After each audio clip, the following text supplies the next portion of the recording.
Mr. Vitter? No. Mr. Brown of Massachusetts? Mr. Brown of Massachusetts? No. Mr. Lee? Mr. Lee? No.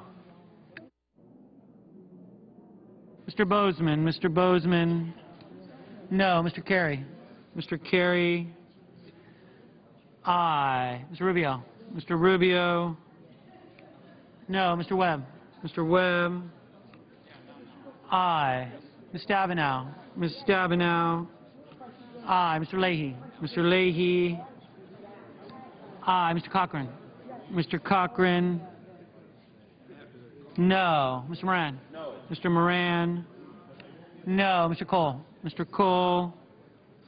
Aye. Mr. Lugar? Mr. Lugar? No.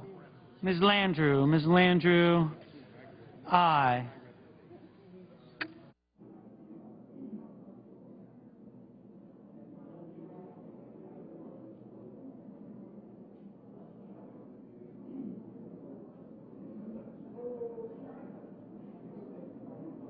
Mrs. Shaheen? Mrs. Shaheen? Aye.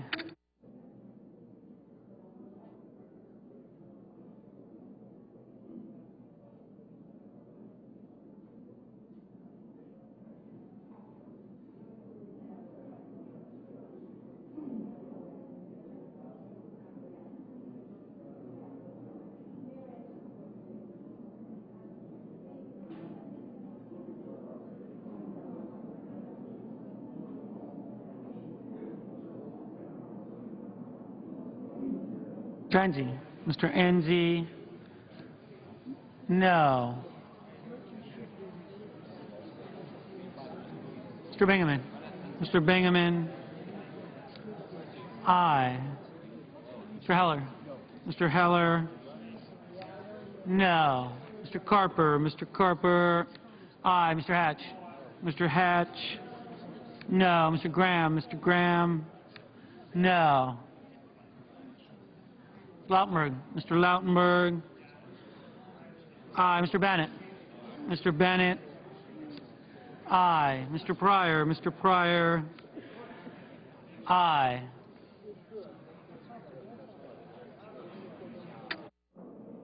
Mr. Hoven? Mr. Hoven? No. Mr. Dement? Mr. Dement? No. Mr. Barrasso? Mr. Barrasso? No. Mrs. Hagan? Mrs. Hagan? Aye.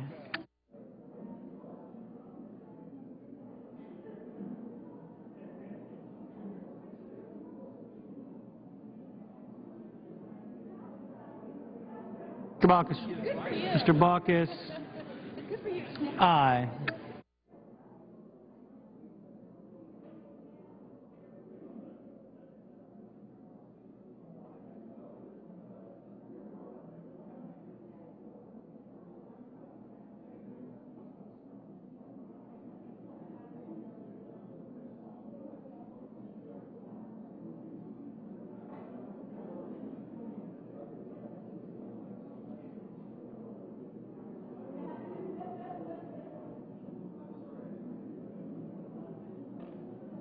Mr. Begich? Mr. Begich?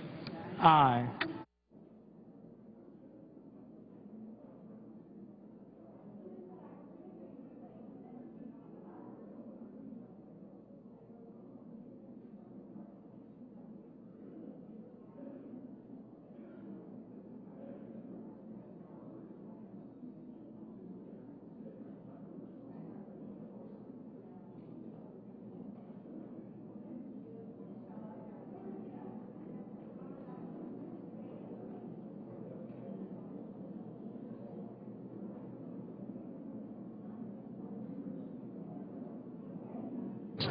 Mr. Johnson of South Dakota? Mr. Johnson of South Dakota? Aye.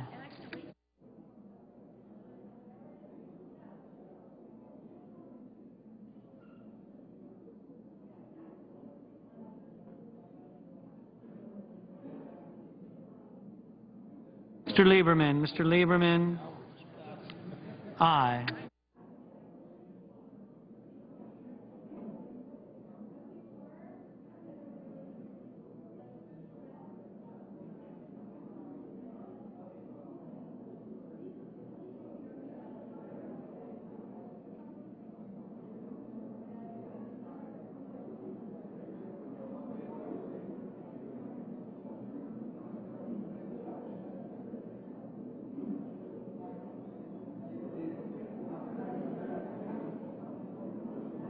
Mr. Menendez. Mr. Menendez. Aye. Mr. Whitehouse. Mr. Whitehouse. Aye. Ms. Klobuchar. Ms. Klobuchar. Aye.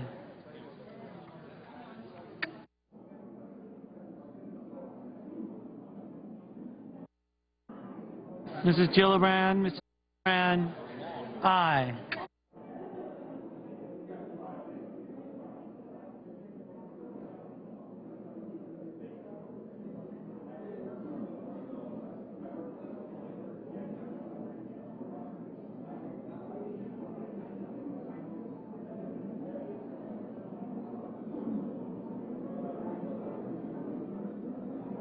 Mr. Risch.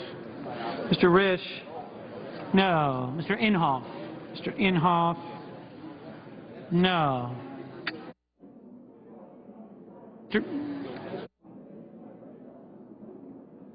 Mr. Burr. Mr. Burr. No.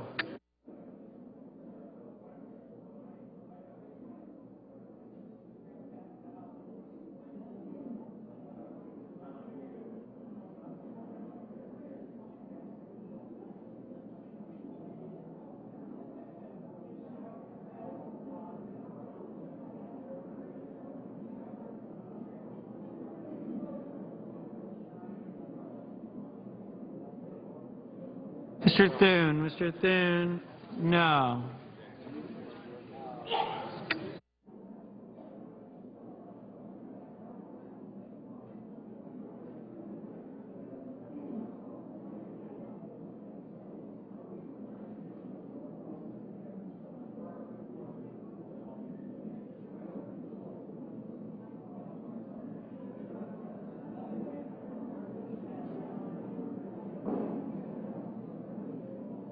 Mrs. Feinstein.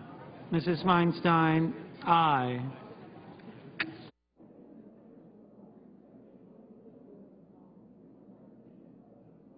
Mr. Portman. Mr. Portman. No.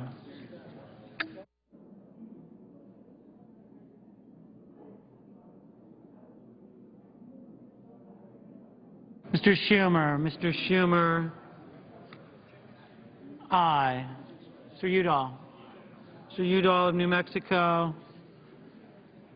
Aye.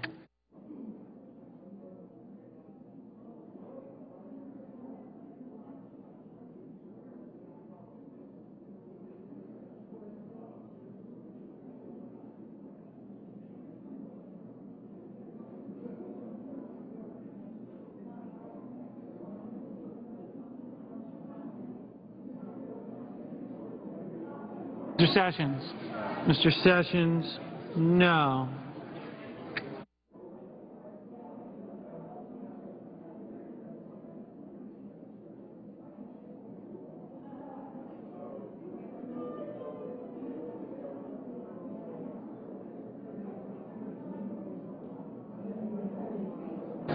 Mr. Conrad. Mr. Conrad.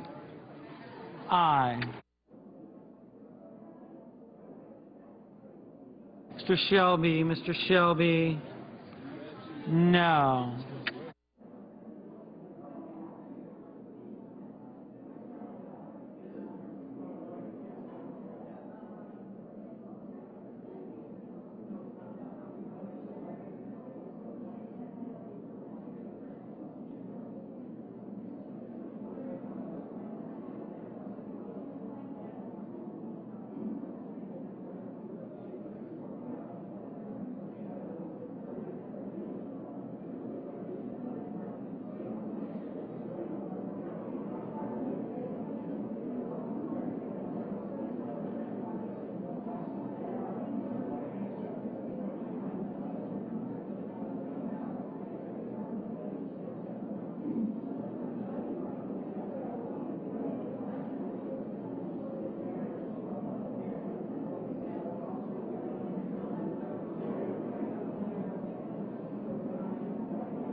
I don't even have. Anyone wishing to cast their vote? The ayes are 51, the nays are 48. The motion to table is agreed to. Without objection, so ordered. Mr. President. Majority Leader is recognized. Thank you. Mr. President, I ask unanimous consent that we now proceed to pre-morning business till 2 o'clock today. Senators allowed to speak for up to 10 minutes each during that period of time. Without objection, so ordered.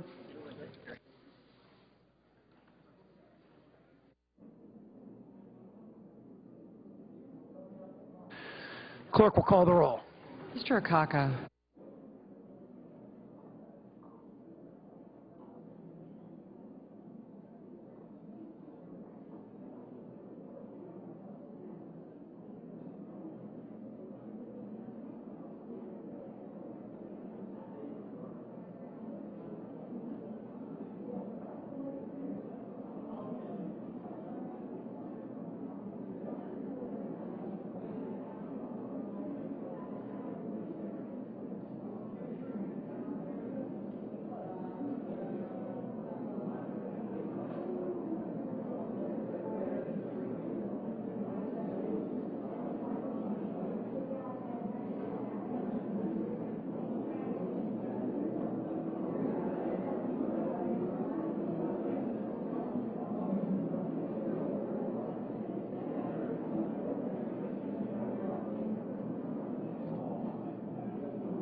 Your senator from New Mexico is recognized.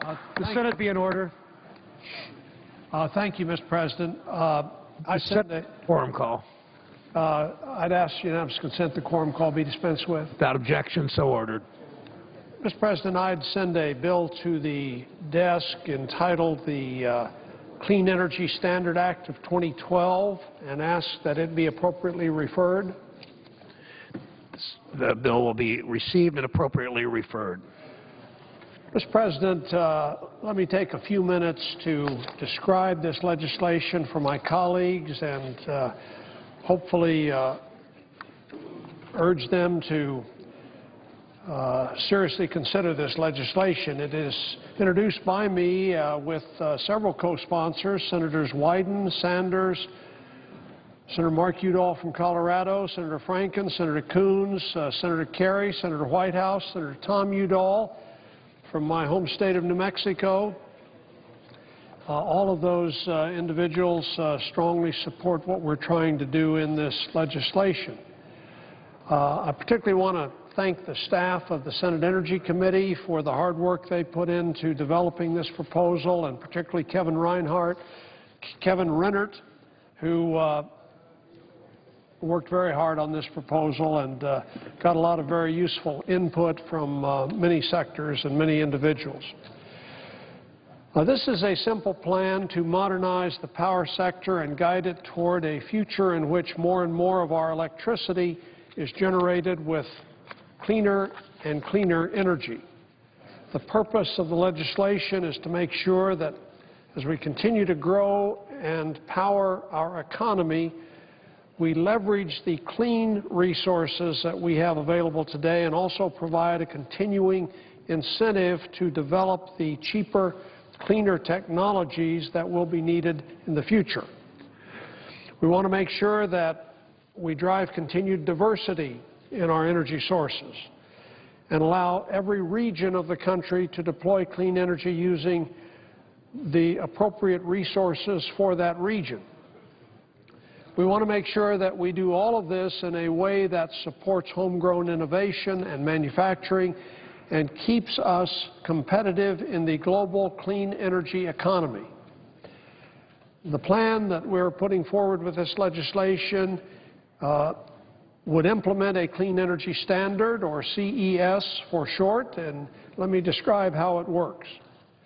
Starting in 2015, the largest utilities in the country would meet the Clean Energy Standard by showing that a certain percentage of the electricity that they sell is produced from clean energy sources. The initial percentage for 2015 is within the capabilities of those utilities today, and each year after 2015 they would be required to sell a little bit more of their electricity from clean sources. They can do so either by making incremental adjustments to their own energy mix to become cleaner and more efficient, or by purchasing clean energy from those who provide it at the lowest cost, or by purchasing credits on an open and transparent market. To be considered clean, a generator must either be a zero-carbon source of energy, such as renewables and nuclear power, or a generator must have a lower carbon intensity than a modern efficient coal plant. And by carbon intensity, I mean the amount of carbon dioxide emitted per megawatt hour of electricity generated. Generators with low or no carbon intensity receive credits based on that criterion. For example, renewables would receive a full credit per megawatt hour. Most natural gas generators would qualify for something around a half credit, and the more efficient natural gas generators would be incentivized compared to less efficient generators. A coal plant, coal-powered power plant would receive some credits if it lowered its carbon intensity by installing carbon capture technologies or by co-firing with renewable biomass. So accounting for clean in this way means that the cleanest resources have the greatest incentive. Also, it means that every generator has a continuing incentive to become even more efficient. As the standard increases over time, the generation fleet will transition naturally toward cleaner and cleaner sources to meet it.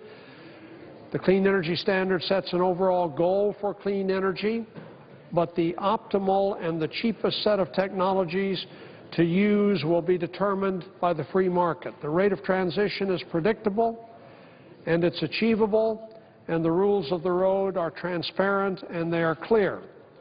In addition to driving cleaner electricity generation in the power sector, the clean energy sector, or the clean energy standard also rewards industrial efficiency. Combined heat and power units generate electricity while also capturing and using the heat for other purposes, and these units are treated as clean generators under this proposal for a clean energy standard. This will help to deploy this kind of efficiency throughout our country and will provide another source of inexpensive clean energy. Now, Madam President, let me also describe what this proposal does not do. The clean energy standard does not put a limit on overall emissions. It does not limit the growth of electricity generation to meet the demands of a growing economy. All that the clean energy standard requires is that the generation we do use in future years and that we add to our fleet gradually becomes more clean over time. The clean energy standard does not cost the government anything, and it does not raise money for the government to use either. If any money does come to the Treasury as a result of the program because of refusal to participate or to comply, that money would go directly back to the particular state from which it came to fund energy efficiency programs. And finally, the clean energy standard will not hurt the economy. This past fall, I asked the Energy Information Administration to analyze a number of clean energy standard policy options. The results of their study showed that a properly designed clean energy standard would have almost zero impact on gross domestic product growth and little or no impact on nationally averaged electricity rates for the first decade of the program.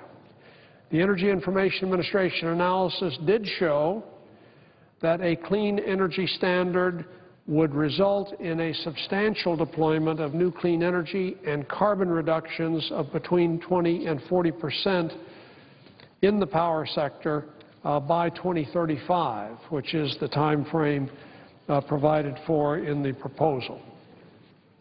I've asked the Energy Information Administration to update their modeling to reflect this final proposal that we're introducing today, and when they've completed that analysis in the next few weeks, I plan to hold hearings on the proposal to further explore the benefits and effects of the Clean Energy Standard in the Energy Committee. The goal of the Clean Energy Standard is ambitious. It is a doubling of clean energy production in this country by 2035. But analysis has shown that the goal is achievable and affordable. Meeting the clean energy standard will yield substantial benefits to our health and to our economy, to our global competitiveness, and, of course, to our environment. The bill that we are introducing today is simple. It sets a national goal for clean energy. It establishes a transparent framework, and it lets resources compete to achieve that goal based on how clean they are, and then it gets out of the way and lets the market and American ingenuity determine the best path forward. I think this is a very well thought out proposal and one that deserves the attention of all colleagues. I hope that they will look at it seriously, and I hope that we can attract additional supporters and co-sponsors as the weeks proceed here in the Senate. Madam President, I yield the floor, and I see I have a colleague here, or two colleagues seeking recognition, so I will not suggest the absence of a quorum. Madam President. The senator from Texas. Madam President, I appreciate the opportunity. I see the senator from Arkansas on the floor.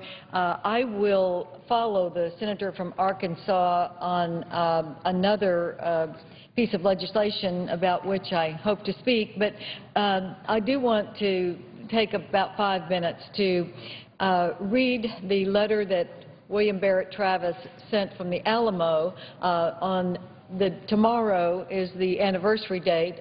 It would be March 2nd, 1836, 176 years ago tomorrow.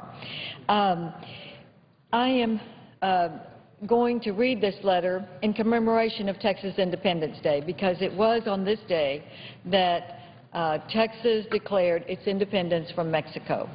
59 brave men signed the Texas Declaration of Independence, putting their lives and the lives of their families on the line to declare that the people of Texas do now constitute a free, sovereign, and independent republic. I'm proud that my great-great-grandfather, Charles S. Taylor, was willing to sign that document that declared our freedom. In fact, my son Houston is named Houston Taylor Hutchison for that Texas patriot. And I'm humbled to hold the seat that was first held by another signer and one of Charles S. Taylor's best friends, and that was Thomas Rusk, who was the Secretary of War who defended the Declaration of Independence by fighting at the Battle of San Jacinto. As was the case in the American Revolution, the freedom was ultimately secured through the actions of the brave Texans who fought and died on the battlefield. The late Senator John Tower started the tradition of a Texas senator reading the Travis letter. It was continued by Phil Gramm, and I took it in 1994. And this is something that we do to tell America and to assure that Texans always remember this day in our history, because after this, of course, we became a republic, and we were a republic for 10 years before we became a part of the United States. So it is with pride that I read for the last time, as a United States Senator representing Texas, the wonderful letter that was written by Colonel William Barrett Travis. He said, "To the people of Texas and all Americans in the world, fellow citizens and compatriots, I am besieged by 1,000 or more of the Mexicans under Santa Anna. I have sustained a continual bombardment and cannonade for 24 hours and have not lost a man. The enemy has demanded a surrender at discretion. Otherwise, the garrison are to be put to the sword if the fort is taken. I have answered the demand with a cannon shot, and our flag still waves proudly from the walls. I shall never surrender or retreat. Then I call on you in the name of liberty, of patriotism, and everything dear to the American character, to come to our aid with all dispatch. The enemy is receiving reinforcements daily and will no doubt increase to 3,000 or 4,000 in 4 or 5 days. If this call is neglected, I am determined to sustain myself as long as possible and die like a soldier who never forgets what is due his own honor and that of his country. Victory or death. William Barrett Travis, Lieutenant Colonel, Commandant, and true to his word, he did not surrender. The Mexicans did have thousands of reinforcements.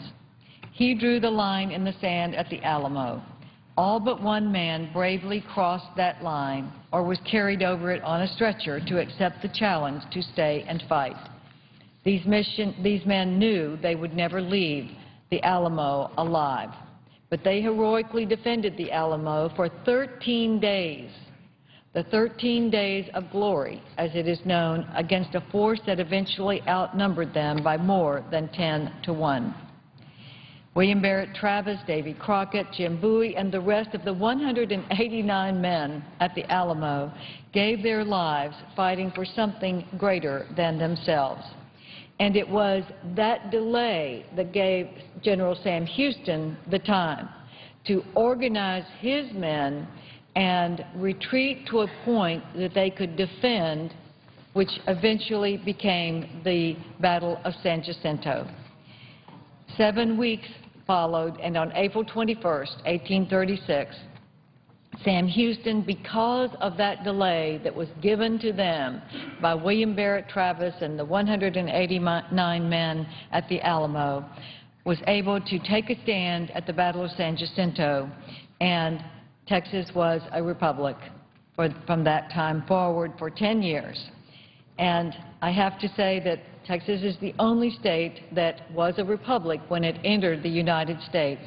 And with that distinction, we like to share our vivid history. I want to say, Madam President, that it has been a wonderful opportunity for me to be able to read this letter every year, and I feel sure that it will be continued by Senator Cornyn or my successor in this seat, and we will always make sure that people know that we fought for our freedom just as the American patriots did, and we are very proud to have that rich and colorful history. So I thank the senator from Arkansas and look forward to serving the rest of my term, but this will be the last time I get to share that piece of history. Thank you, Madam President. And the senator from Arkansas. Madam President, I think it's unanimous over on this side of the aisle that we're going to miss the senator from Texas when she leaves, and it's sad to hear about her doing something for the last time here in the Senate. She's been a wonderful senator and colleague, and all of us on the Democratic side, and I'm sure the Republican side as well, will greatly miss her.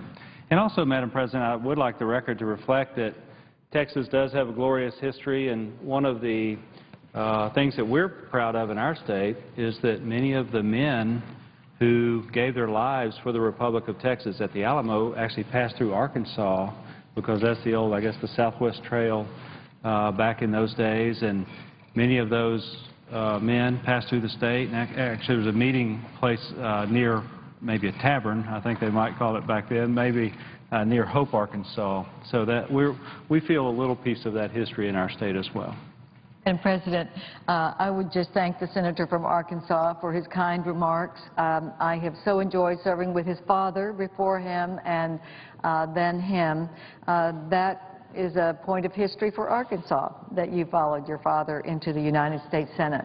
And I appreciate so much that we are contiguous with the state of Arkansas, and that so many of the people who settled the West did come through Arkansas. Some stayed there and some came on to Texas, and our whole history of the West is so exciting, and I'm glad that we are able to remember it. Thank you very much. Thank you.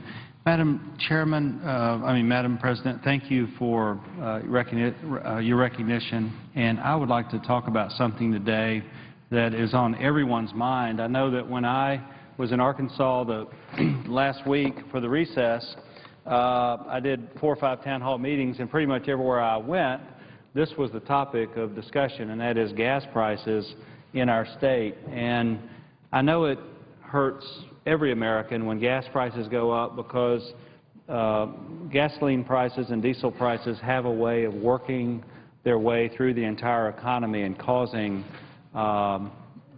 economic difficulties for this country. And one of the things that people pointed out to me is this roller coaster effect that we've seen on gas prices over the last year or so. And one thing that my friends in Arkansas have noticed is that the price there has gone up about 30 cents a gallon just in the last couple of months. So it's been a very dramatic increase, and it's something that people are very concerned about. I would like to make 3 points about this. One is, I do think that Congress, House and Senate, as well as the White House, should look at this problem of speculation. When you look at the numbers, they're saying that a fairly large percent of the cost of a gallon of gas, some people say 20%, or 20 cents a gallon, some people say 40 cents a gallon, actually goes to the speculators. So what that means is they really, a lot of these guys have no intention of ever taking the product, ever doing anything with it other than just trading it to try to profiteer in a volatile market. So, you know, that's a big concern. And we actually passed something here 2 or 3 years ago to get the CFTC to issue some regulations on how to handle this, and now those apparently have been challenged in court. And of course, the people who are challenging are the people who are benefiting from the speculation. So I think we need to find that balance. When you have a market, there's going to be speculators in the market, and they're going to get out there and try to make some money in the marketplace. That's the nature of it, and sometimes you win, sometimes you lose, and that's legitimate. But I do think that there are people and companies And some of these invest billions and billions of dollars, but they're trying to profiteer off a volatile oil situation. So we need to focus on speculation. We also need to focus on the supply of oil in this country. The good news is that we're seeing more and more acreage that's being drilled and is permitted to be drilled in this country after the terrible Gulf spill a couple of years ago. You know, those permits are starting to be issued again down in the Gulf of Mexico, as I understand it. And also, I'm a supporter of the Keystone pipeline as well. So we need to continue to develop our domestic supply and even our near domestic supply up in Canada of oil. But also, we need to have diversity in our energy portfolio. And there needs to be alternatives to gasoline and diesel. We need to find different ways to run our vehicles, and, you know, whether that's natural gas or, you know, whatever that may be. Could be electricity, could be lots of different things. We need to continue to innovate in this country and try to do great things. And that really brings me to my third point, and this is the real reason why I'm on the floor today. Certainly it touches on gas prices, and those are very important. We don't want to see gas prices slow down our economic recovery that we're undergoing right now. But also, we need a more comprehensive and smarter national energy policy. And so I think an important first step of that is for us to evaluate what all the energy programs that we happen to have on the books already, what the Department of Energy is doing, what other many various departments are doing. Someone needs to be looking at all the tax credits and tax incentives when it comes to energy. And we need a comprehensive analysis of where we are as a nation, what our strengths are, what our weaknesses are.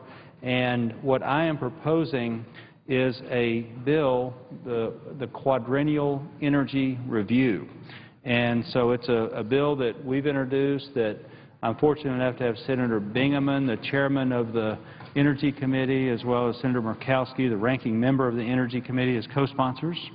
And we would love to have other senators look at this, maybe relatively soon, because we would like to start moving this through the process here, if at all possible.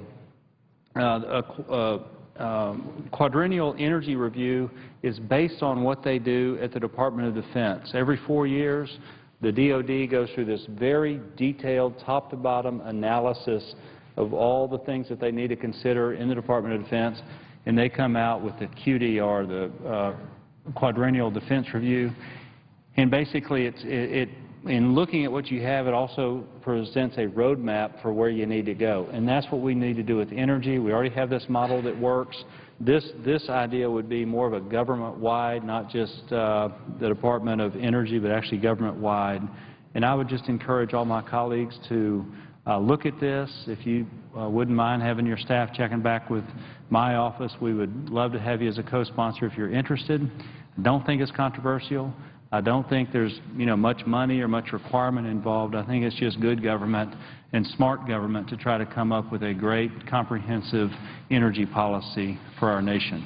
So, Madam President, with that, I'd just like to say that here in Washington, we hear the American people loud and clear. We're concerned about gas prices as well on lots of different levels, and we will certainly be focused on that and paying a lot of attention to that issue over the next several weeks, and hopefully we can do some good for the market and do some good for the American people. Madam President, with that, I yield the floor, and I suggest the absence of a quorum. The clerk will call the roll. Mr. Akaka.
Senators are offering general speeches for the next couple of hours. They just voted to table the blunt amendment to the transportation bill that they've been debating since last week, allowing employers and insurance providers to opt out of providing coverage if they have a moral objection to it.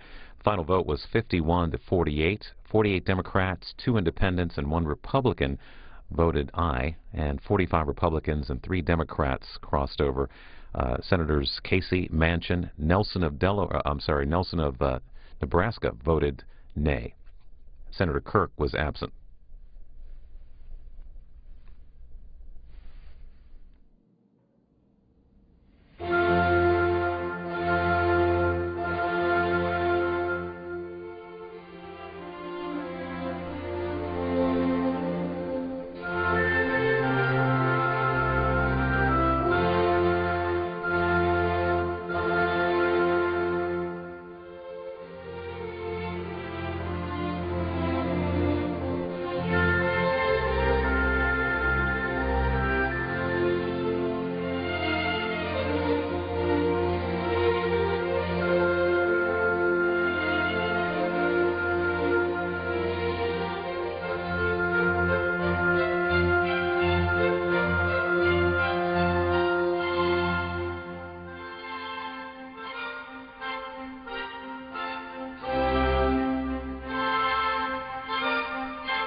couple of weeks around my state in Ohio, had a number of conversations with workers and management, both who work for auto companies, from the foreign-owned Honda in Central Ohio to the big three auto companies which are very involved in the Ohio economies, Chrysler, GM, and Ford, and a number of conversations with auto suppliers, those companies that are less well-known, companies like Magna and Johnson Controls, and companies that are smaller than that are so-called Tier 1, 2, or 3 suppliers, those companies that sell components into the manufacturing supply chain that ultimately end up in a Jeep Wrangler made in Toledo or a Chevy Cruze made in Lordstown, near Lordstown, Ohio, near Youngstown.